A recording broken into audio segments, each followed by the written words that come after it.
Yo, welcome to Star Rail. In this video, I will tell you the best mindset and pathway to the endgame, while trying to be as easy to digest as possible. So expect me skipping over nitty-gritty details. I might cover them in a separate video. The video will be broken down into 3 parts. You don't have to watch the whole thing in one sitting, and feel free to skip around. Everything will be timestamped. With that said, please like and sub. Thanks. If you have played a lot of turn-based RPGs, you'll quickly figure out most of the game mechanics. But, this section is not for you. You can skip ahead. When you start the game, you'll be taught some of the game basics. There are 2 main things to keep in mind: technique and skill points, SP for short. Technique points are here, and these give you some form of advantage into a battle. A buff, shield, heal, debuff, and what have you. And all of them are stackable. Aside from being standard stuff, basic attacks restore 1 SP, skill consumes SP, and ultimate do not affect them at all. Well, there are characters who break this norm, but for the most part, it will hold true. Stats that are more on the standard sides are effect hit rate, effect resistance, and energy recharge. What is relatively unique to Honkai Star Rail is the break effect stat. The game is heavily revolved around breaks. However, that is for weakness break, not break effect.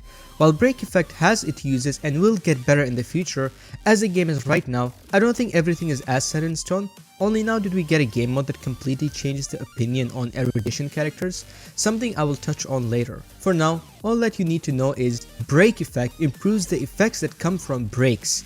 I'll edit in a picture of all the effects that come from each element. Feel free to pause for a bit. Regardless, weakness break itself, that is just flat out good. Take advantage of elemental weakness as much as possible. Lastly, let's talk about speed real quick. While having a lot of speed is good, that does not mean you want to shut off your brain when adding speed.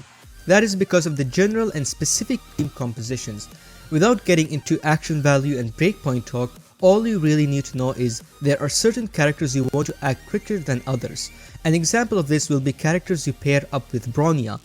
That is because how she allows you to hyper carry to take another turn. But if Bronya is acting before your hyper carry, then the entire purpose is a waste. Well, that's a bit of an exaggeration, but that should get it across. And a quick example of a character who don't want a lot of speed is Clara, all because of how her gameplay revolves around getting attacked by enemies as much as possible. As soon you're allowed to control your MC, you want to immediately get in here and redeem codes. You'll find a site in the comment with all the active codes, and will find permanent codes written down here. You know what? I'm starting an alt right now. I want to get these rewards again.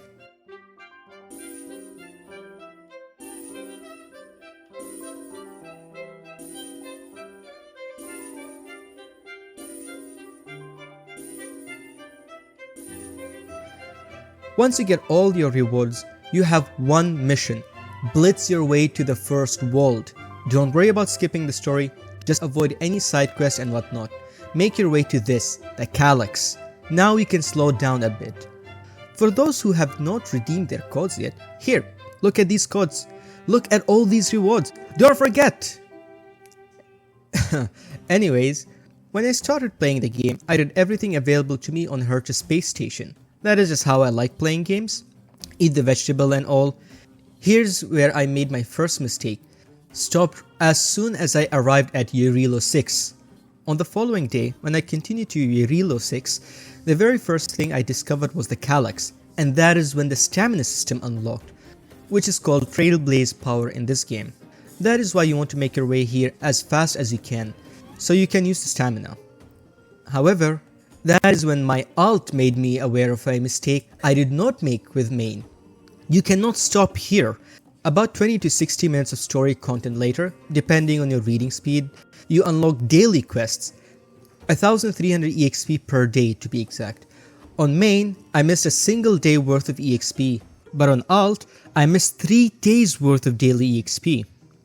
As you can see here, early on, it's a ton of EXP, and you will need to maximize your EXP until level 50, because before then, you'll be level locked at 2 points of the game. However, that highly depends on how fast you are blitzing your way through the content. In my main account case, I was playing 8 to 10 hours a day, so I was level locked at level 31 for a day, about level 37 for couple, and then starting from level 44, my progress was slowed greatly. So even at your fastest, it will take you a little over a month to reach level 50, let alone 60, where endgame really begins. So this matters if you are playing a lot and want to consume as much of the story as possible. Otherwise, losing a day or two isn't a big deal in the grand scheme of things. Is it nice? Yeah, absolutely. But don't feel as pressured to, I must reach endgame right now. This leads us to progression. How should you progress to endgame? There are two facts crucial to keep in mind: how easy the game is and how convenient healers make the game progression. The game is extremely easy, not even the endgame content is hard. So what you want early on is convenience. I started the game in version 1.6 of the game. It was Argentian Silver Wolf banner at the time. Lynx was part of the banner, so I got a great healer from the get-go. On alt, I got Bailu from the starter Warp banner, so my progression was convenient from the get-go. Aside from certain boss stages, you will be able to get through things comfortably, allowing you to get a bunch of warps and jades, letting you get few tries at lucking a healer. But even if you don't end up getting a healer, you will get a free healer early on in Natasha. She isn't as good as Lynx, someone you will get for free much further down the line, but you will feel for yourself just how much more convenient it makes the game. The other half of it is how much levels matter early on. When you progress through Yerilo 6, you will see an option for Relics. If you played Genshin, you will realize it's the artifact system. However, unlike Genshin, Relics will not matter until much later, until about your characters are like level 60. Here, leveling your characters and light cons is what will make the most impact. Ha, get it? Impact. Ha. The other thing that will also help you greatly is traces, but I will touch on that more thoroughly later. Final thing to mention, do not level and upgrade every character. Be very selective. Pick your core 5 and stick to them for a long time. Again, this is something I will mention later. Unlike the previous two parts, I will talk about different things individually. Everything will be timestamped, so feel free to jump around. At first, traces will feel overwhelming. Seeing different character traces makes it look more complicated than it actually is. The way they look is not even a character thing, it's a path thing. But once broken down, it's really simple. These 4 will always take central spot. This one on the left will always be related to your basic attack, the one on the right to your skill, middle one for ultimate, and the last one is either above or below, always related to talent.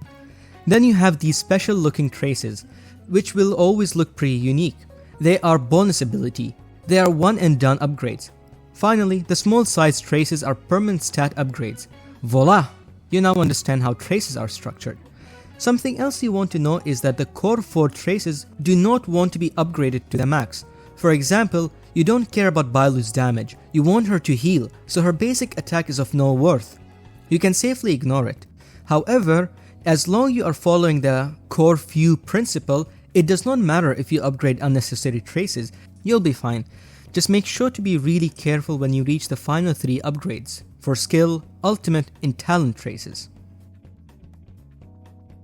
The core few principle, as I like to call it, is as the name suggests, invest in few characters only. The thing is, as you clear the content, you will get a lot of EXP material. You will be able to level a lot of characters to 61. However, that is not good in the long term. You will need 2 teams until you get pretty far in MOC and start pure fiction, so you want to focus on about 5 to 6 characters, 1 healer, 2 support, and 2 to 3 DPS for taking advantage of elemental weakness. This way, when you start working toward your second team, you will not be wasting resources, and by then, you will have a solid understanding of the game to clear endgame content. Again, keep in mind, you will not be making it to level 50 in less than a month, let alone level 60. So while it may feel like, what the heck, might as well build this and that, long term, you will suffer, as I am with main. Ha! Seriously, I need more credit. Undying Starlight and Undying Ember, I'll drop the Undying. You want to save Starlight. Never ever use them on anything but light cons, especially if you don't have at least 1 copy of But the Battle Isn't Over, Bronia's signature light con. Harmony characters are really important. They are the best right now. You will be short on light cons for all of them, and this is one of the absolute best light cons in the game. This fact is not limited to Harmony light cons. All these light cons are very good. extremely hard to get as they are things you will have to luck out through the standard banner. With the amount of jades and passes this game hands out, that is all the more reason not to spend them on passes. Moreover, that is what embers are for. Other than passes, you want to get tracks of destiny. If you want to spend on some of these resources, you can do that from time to time and in moderation, but really, that is quite wasteful, at least as of version 1.6 of the game. Do not spend any jades on this banner. Jades are an incredibly precious resource. You have no control over the characters you will get from standard banner. Yes, you have the guarantee summon, but by the time you make it there, you are expected to get 4 5-star characters. That is at least 2 limited 5 stars at the absolute worst. Moreover, with the amount of passes you will get, you will easily be at 150, so do not rush, unless you're a whale, in which case, why are you still here? Shoo! Shoo!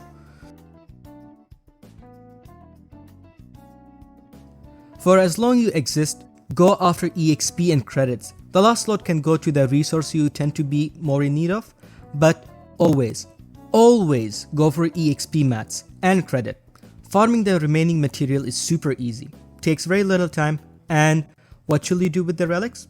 When you reach that part of the game where you're just waiting for future content or farming relics, anything that is blue and purple is salvage. As for the golden relics, keep them. You have ton of inventory space, so don't worry about it. By the time you have a good understanding of the system, you will have more than enough space to decide on what to salvage. Finally, paths. They are what determine a character's speciality and can be broken down to 3 main categories: DPS, support, and sustain. Destruction, hunt, and erudition are your DPS paths. Abundance and preservation are sustain, and harmony is support. As you thought, I did not mention nihility in any of them. The thing about nihility is that they don't neatly fit into any category. It is supposed to be support because of how they are all about debuffs, but characters like Kafka, Black Swan, Sampo, etc., DOT characters are damage dealers. However, dots in this game are considered debuffs. Then you have a character like Pella, who is a good old debuffer. You also have Welt, who is a sub DPS but also can work as a pseudo sustain. So this entire path cannot be fit neatly. The rest are a lot easier. Let me rapid fire them. Erudition specializes in AoE, Hunt in single target, and Destruction somewhere in the middle. Harmony are classic buffers / utility, Abundance for heals, and Preservation is all about shielding. And yep, that should do. This game wants you to win. It really wants you to succeed and stay. So, take your time, for the most part. There's no real reason to rush.